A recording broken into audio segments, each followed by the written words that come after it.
रूस यूक्रेन युद्ध और बढ़ता हुआ दिख रहा है। एक तरफ अमेरिका के राष्ट्रपति जो बाइडेन ने यूक्रेन को लंबी दूरी के हथियारों को इस्तेमाल करने की छूट दे दी है, तो दूसरी तरफ ईरान रूस को लेटेस्ट हथियार की सप्लाई कर रहा है।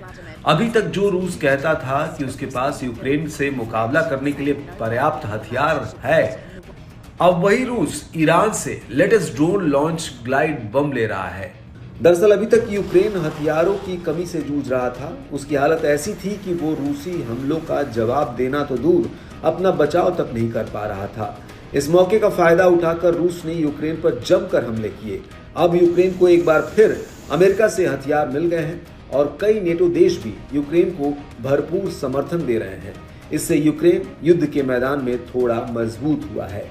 ऐसे में रूस के सहयोगी देश भी उसे सपोर्ट कर रहे हैं। ओपन सोर्स रिसर्च के अनुसार कहा जा रहा है कि ईरान रूस को ड्रोन लॉन्च ग्लाइड बम की सप्लाई कर रहा है, जिसका इस्तेमाल यूक्रेन के खिलाफ किया जाएगा।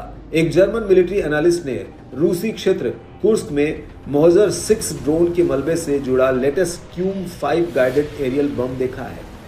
रूसी सेनाओं ने निगरानी करने के लिए ईरान निर्मित मानव रहित हवाई वाहन यानी यूएवी का बड़े पैमाने पर उपयोग किया है, लेकिन ये पहली बार है जब क्यूम 5 बम देखा गया है।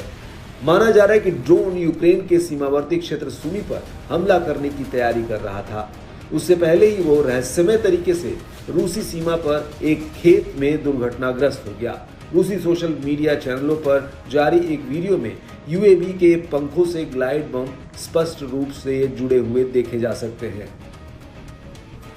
एनालिस्ट जूलियन रोपके ने कहा कि रूस के लिए ईरानी हथियारों का सपोर्ट एक नए लेवल पर है।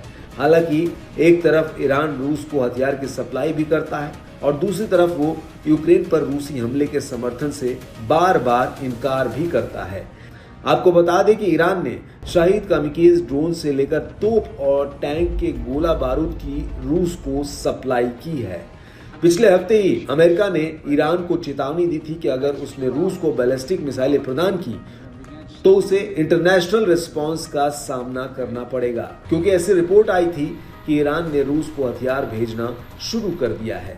ऐसा माना जाता है कि दोनों देशों ने पिछले साल के अंत में एक सौदा किया था, जिसकी डिलीवरी जनवरी में शुरू हुई थी, लेकिन अमेरिका को अभी तक किसी भी मिसाइल के सप्लाई की जानकारी नहीं मिली है। माना जा रहा है कि शनिवार को यूक्रेन के दूसरे सबसे बड़े शहर खार्किव में हाइपर मार्केट में जो रूसी हमला हुआ है, जिसमें ग्लाइड बमों का इस्तेमाल किया गया है। इस हमले में कम से कम 18 लोग मारे गए हैं। जांचकर्ताओं को बाजार से लगभग 80 मीटर की दूरी पर एक बिना फटा हवाई बम मिला था। अगर ये भी फट जाता तो कई और लोग मर जाते।